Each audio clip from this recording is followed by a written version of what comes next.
I want to share a good story on that same question.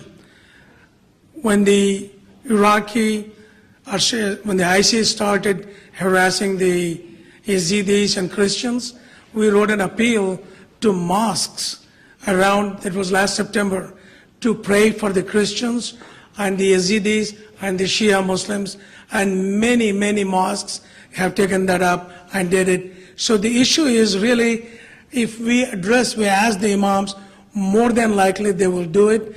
It is that we have not asked. When we start asking, things will start changing.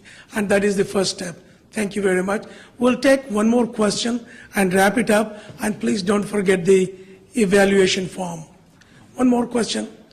Catherine, you have a question? Yes, sir. Please. Well, we hear a lot about coalition building and telling the Muslim story. I think a lot of our situation is we need to help tell the Muslim story to America and to the world. How can we do this? And secondly, how we can get allied organizations and groups of people within this society telling the Muslim story, and how can we help tell theirs? This in a society which wouldn't exist if it wasn't for immigration, with all of the discrimination and empowerment that's come out of that. This is a historical and a cultural process I think we're facing at this time. Thank you. Thank you. Professor Sherman Jackson had written something very profound to address that issue. He said, Americans are apart from American story. We have still not being a part of this story. What he means is, if there is an issue like 9/11, people would sympathize with us out of sympathy or out of a legal requirement, but not out of humanity, not out of connectedness. That connectedness is missing, and which, inshallah, we're going to work on that connectedness.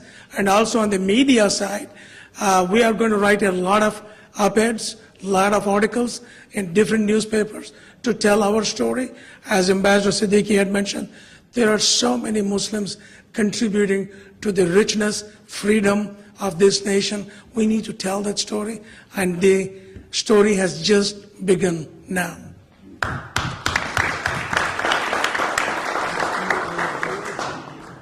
We will take one more question.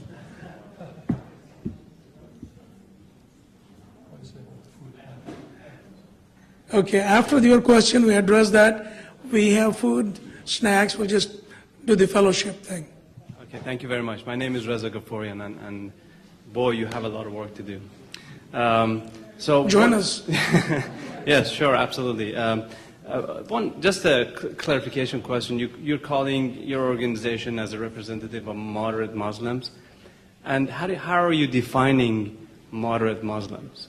Thank you. It's a good question. A moderate Muslim is somebody like moderate American, moderate Jewish, moderate Christians who want to get along with everyone, live and let live. These are the ideals of a moderate individual, no matter what it is. Again, to quote Prophet Muhammad, we are supposed to be moderate, not go to the extremity of spirituality or extremity of materialism. Somewhere in between, God has given us a life to live and enjoy, as well as think about doing good to the human beings or fellow mankind.